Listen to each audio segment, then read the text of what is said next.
from this afternoon's horrific attack and terrible act of violence in our community.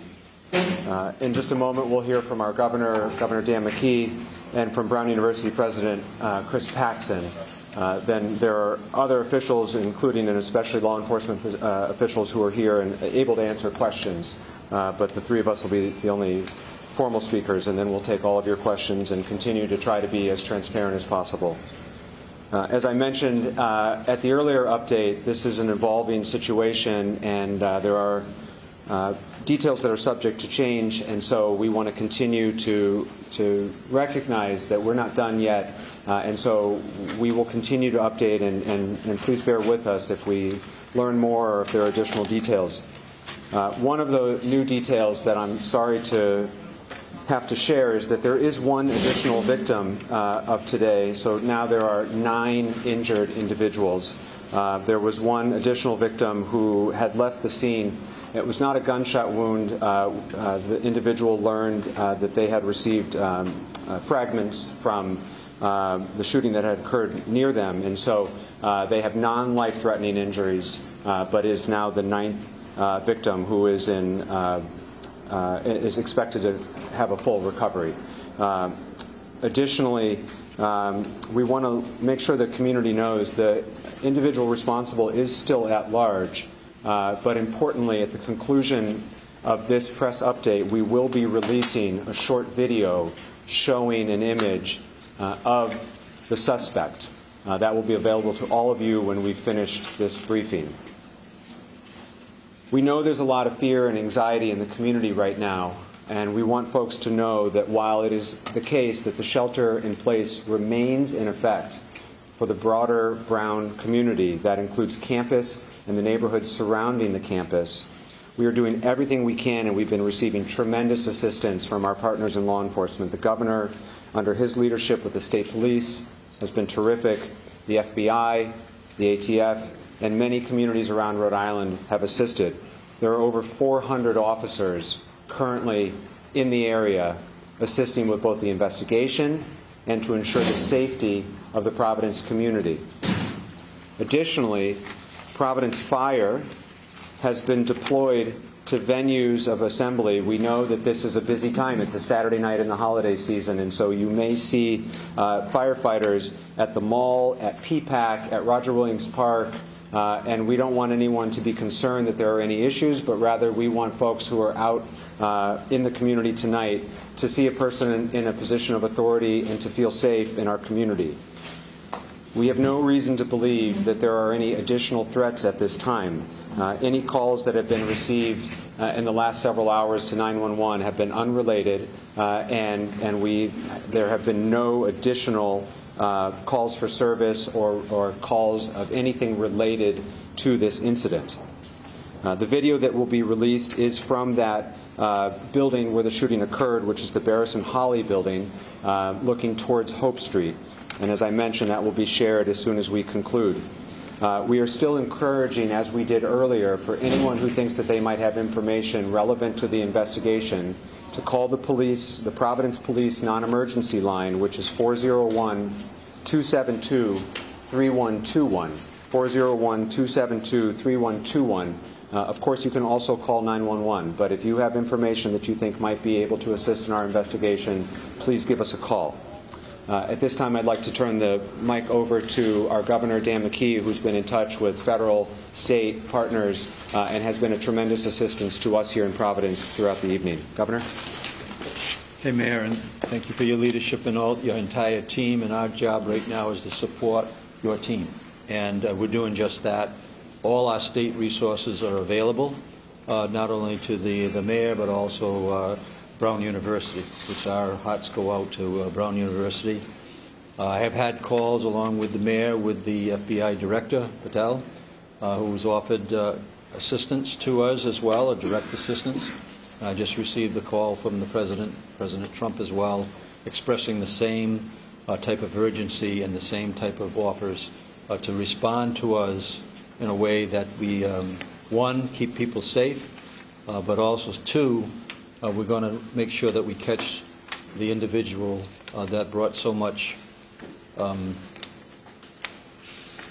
suffering to so many people. And so with that, I would just say that we're going to continue to work together. State Police is on board. We know that there's going to be need for some counseling strategies, so we've already activated that through our health department.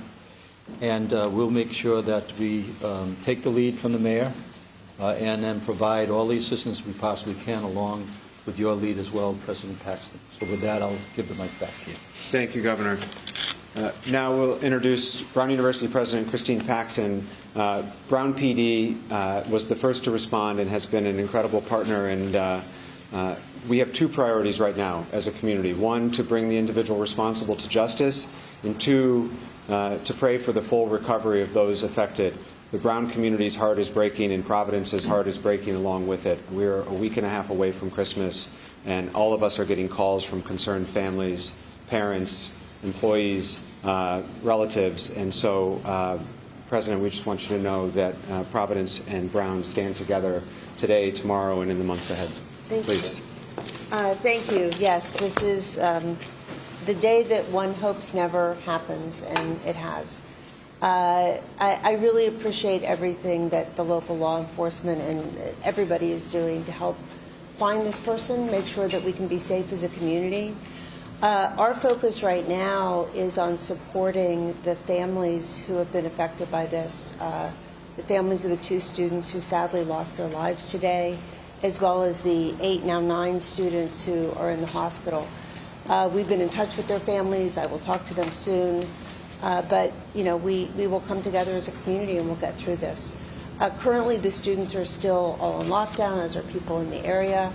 And hopefully we can get them back to their dorms and feeling safe and secure as soon as possible. But thank you for everything you're doing there. Thank you, Chris. We'll take questions for law enforcement personnel, anyone who's here today and shares much information as we can at this time. Can we, Dan. Dan J. from Channel 10, Mayor, as you know, can you talk a little bit about what we're going to see in this video? Or can Commander. Deputy Chief Oates? We're going to ask Commander O'Hara to answer that question. Sure. What you're going to see is a video from the building where this incident took place, 184 Hope Street.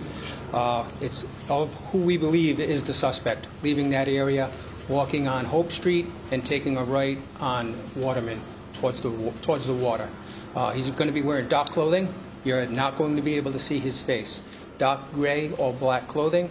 And some of the witnesses have also told us that he may have been wearing a camouflage gray mask. That is unconfirmed. But if anybody should recognize this person in any way, seen him earlier, recognize his gait, obviously we want to know about that as soon as possible. You had said, or somebody had said, and I want to make sure we're correct in reporting this, that he may have walked out of the building. And I'm wondering, how did he get access to the building, and is there video from inside the building? That I don't have the answer if there's video inside that building that depicts him. There is video inside that building. However, I haven't seen him on video inside that building. And he did walk out of the building. So can you explain that to me in all this? So he was in the building, but we don't have video of him in the building. We haven't recognized him in the video yet. We do see some video from inside the building of a commotion. Clearly students are running. However, we don't have from the video that I've seen so far, we don't have the suspect depicted in a video. Is there any reason to believe this is international terrorism, or is this just some disgruntled student? That we don't know yet. A disgruntled student that just came in to shoot up because he was upset about final exams or something like that? We're not sure. No idea. Amanda, have you been getting tips since the last briefing? Yes, some tips have been coming in, and we have been running them down. We're going to be using the assistance of the FBI to categorize all the tips that come in so that we have it in an orderly format for us to look at. But yes, we have had some tips. None of them have worked out for us yet. Do you think, do you have a better idea than we did just 3 hours ago, since at least now you have a visual image? Yes, a little bit better, but we're still not there yet, John. Has law enforcement Ian. done inside the building? Ian first. Commander, has law enforcement done any building-by-building search of the area, surrounding area? Yes, we have. We've gone through some buildings. We've made sure that students that who barricaded themselves in were safe. We removed them, and they're now in a reunification center. How far has that search gone into the residential area around Brown? It's going to all the buildings that we think that were affected by it. Any student that called us and said that they were barricaded and they didn't feel safe, those are the buildings that we checked. Deputy Chief, does that video show a gun? No, it doesn't. It doesn't show a gun? And also, Mayor, the president confirmed that all of the victims are students at Brown University. I can't confirm that. I don't have that information to confirm. That's what you just said, right? That's what I've been told, yes. That all of the victims, including the two that passed, are students at Brown University. The last one who came in recently, I'm not sure. Okay. Yeah. There was a question over here. There was blood stains on the sidewalk of Waterman with clothing. Were all the shots done within the building, or were they shot outside? Well, the incident took place inside the building. Inside? Because there were blood stains and clothing outside the building. Where in the building did it happen? It happened inside of a classroom, Do you know what floor? first floor. Has the weapon been found, if it wasn't in the video? No, it hasn't. Have you talked to any of the Sorry, victims? Steph. Can you walk us through what you now know about the timeline of events? What time did the suspect walk into the building, and how quickly did he begin shooting? Did he go straight for the classroom? And was it the students who were taking the finals? I don't know what the students were doing in this classroom. However, I don't also know how he entered the building that we're working on. Okay, so you don't know that yet. And is the suspect of college age? Does he seem in the video? He could be in his 30s, but we're not positive. That's our first inclination. Pat. Sir, can you speak to the type of presence from the federal government that's on the ground right now, and what type of personnel do you expect in the coming days, specifically tomorrow? So right now we're working with ATF and the FBI, who are present right now. Those are the federal agents that we're working with. Deputy Chief, but based on the bullets, Deputy Chief, do we know what kind of gun? We don't have the gun identified yet, no. What type of activity are they engaged in? Are they doing data collection, evidence collection? Data collection, evidence collection, and video collection. Go ahead. How many other people were inside the classroom? That I'm not sure of. I don't know how many students were in there. President Paxton, could you maybe answer some of the questions about the Brown students? What was that class there for? Was it a final exam? You're the president, you must know. I don't know. Oh, you don't? I don't know that. Okay. Sir, you had a question? Yes. Go. So have the shelter-in-place orders or evacuation spread to other parts of the city? Because we've heard that happen at the mall. No, they have not. The shelter-in-place has not changed. It remains in effect for the Brown campus and the surrounding neighborhood. City of Providence, you know if you live near Brown, that's where the shelter-in-place is in effect. It is not in effect in other neighborhoods because we have no reason to believe that there is any particular threat beyond the campus area at this time. As I mentioned at the press briefing before this, I'll reiterate right now. In this day and age, there is a lot of misinformation that can spread as it pertains to official updates regarding the shelter-in-place or any future announcements. Please follow the City of Providence official social media channels. We've also put out updates through our 311 system, but the City of Providence on Twitter, Facebook, and Instagram will be updating throughout the evening. If that did not come from an official channel, then it is not official. Right now, the shelter-in-place is the same as it had been earlier, and it remains the same. Mayor, Please, Ed. How is the shelter-in-place message being conveyed to the neighborhoods? Is it just through the media, or are you making phone calls? So we have all of the above. We have conveyed it through the media. We've conveyed it through our official social media channels. We've pushed it out through our 311 system, which is the city service system. We've been in touch with our city council leaders throughout the neighborhood, including our councilman John Gonsalves from this neighborhood, who have their own distribution channels through newsletters and such. And for all of you who are Rhode Islanders, you know this is a close-knit community. That is our strength, particularly in this moment.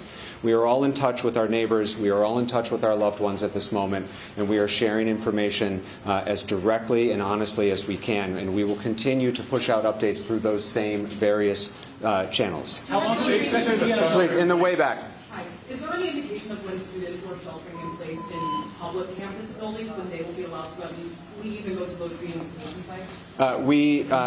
There is no notification about when that might end because we will make that announcement when we feel like it is safe to do so. And so we don't have a timeline on that, and nor should we have a timeline on that. Safety is the primary concern right now, and bringing the responsible individual to justice is our top priority. Is it your belief that there's just one suspect, or people helping him? And if people are helping him, Deputy, what is your message to people that might be aiding, because it's been 6 hours and, you know, no one knows. So he's unidentified, so we don't know if people may be helping him or not at this point. But if you assume that, what's your message to anyone that may know who he is or helping him or hiding They him? know who he is. Please call us. as soon as I ask this possible. with Dan all and due- Steph. I ask this with all due respect, Deputy Chief, just so I'm trying to process this so we can bring this person to justice. He was in the building, but we don't have video of him in the building, or we have video, we just don't know if it's him. Do you think that he went into a bathroom, got dressed, and then came out? And secondly, could the president of the university address, does anybody have access to that building? I mean, you can't go in a building without a pass key anywhere, so... I'll take both of those. As has been said, and we'll say again, the video that we have and the video that we will be sharing when we conclude this update is of the suspect leaving the building. Right. We are combing through lots of video, both on campus, through private cameras. Providence Police, with the great assistance from our federal partners and others, is combing through any video we can find. And again, to the community, if you have some of those Ring cameras or other video that you think might be relevant, please call us and share it with us. We do not at this time have video that we have seen of the individual coming into the building or moving throughout the building, but that doesn't mean that we will not discover it. We are actively working this investigation as we speak. It has been a priority for us to give updates when we have them. That's why we're here right now. When we have more information, we will share it. As was reported at the earlier press conference from the provost, because there were exams taking place, the outer doors of the building were unlocked. There were sure to be doors inside the building that were locked and that require badge access, but the outer doors were unlocked because it was 4 o'clock while exams were taking place. That was reported earlier. That remains true now. Please, Steph. Is there any